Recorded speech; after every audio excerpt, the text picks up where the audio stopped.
We are at the REALiTY conference, and I have managed to grab Rob Hahn before his presentation on the three black swans of Canadian real estate. And Rob is the founder of 7DS Associates. Hey, Rob. Hi, Elaine. How are you? I'm good. Glad you could join us. Oh, wonderful to be here. So you have to start by telling us, what are three black swans? Oh, okay. So it's actually something that's come out of a book called Black Swans by Nassim Taleb, who's just a brilliant scientist, mathematician, Wall Street investor. And it's an event that's really unlikely to happen.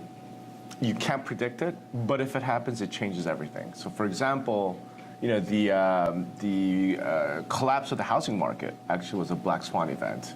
You know, 9/11 was a black swan event. Things that you just don't see coming, when it happens, you know, it changes everything. And his whole premise is you should build your organization so that you are able to cope with these unexpected disruptions. So I've been having fun with this for years, you know, and talking about events that are very unlikely to happen, but if they do, it'll change everything. So I suppose in a real way, because I'm making these predictions and describing these events, you know, they must not be black swans, not true ones. You know, so I say, you know, they're really more gray gooses, but that evokes a different type of imagery, so I figured I'd just go with the black swans of real estate. Can you tell us what the three are? So, yeah, I mean, the three that I've picked for this event, really specific to Canada, but they do cut across, you know, it's US and Canada both. So the first one was the end of the union, is what I like to call it, meaning the three-way agreement in organized real estate goes away. 48 hours before, you know, I'm giving this, I find that might actually be happening, you know, right here in Canada. So even less of a black swan, you know, than before, right? So that's one. And really what that's about is the erosion of the value of the realtor brand. Because what underlines all of this organized real estate, local, state, national, is the value of the realtor brand. If you don't have that, what exactly do you have? You know, so it's, you know, the whole premise behind this is to get people thinking. So the first one is at the end of the union. The second one is the agent team and labor law. What I mean by that is there's a number of misclassification lawsuits that have happened, meaning are you an employee, are you an independent contractor, that whole thing. At the brokerage level. What we've not yet seen, but I think could be all sorts of interesting, is what happens if the agent team gets sued. I think it's very likely that a lot of the buyer agents, the agents that are on teams, will be found to be employees. Interesting. And then what happens, right? Because then the weirdness about that is the broker saying, well, I didn't hire them, right? The team did. But, you know, license law, both, you know, here in Canada, down in the States, says a broker has oversight. You know, so all sorts of things get interesting.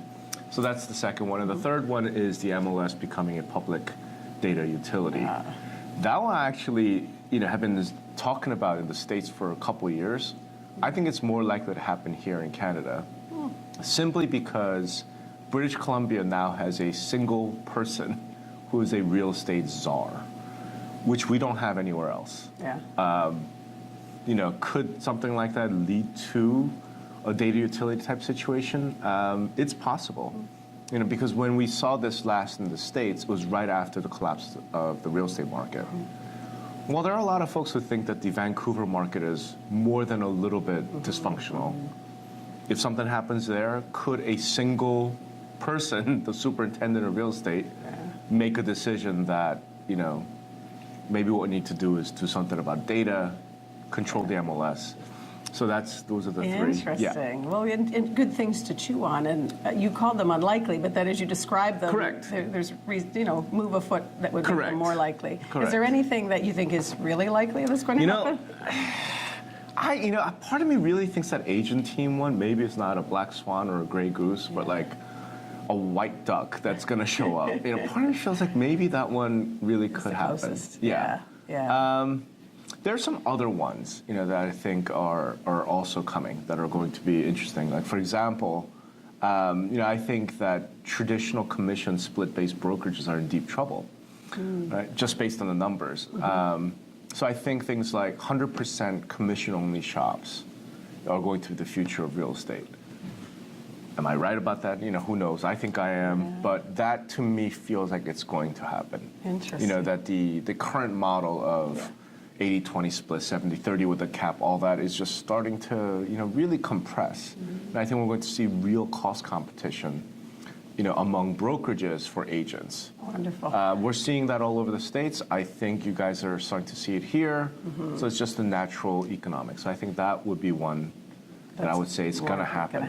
Yeah, it's going to happen. Well, your session's going to be very interesting. I can see that.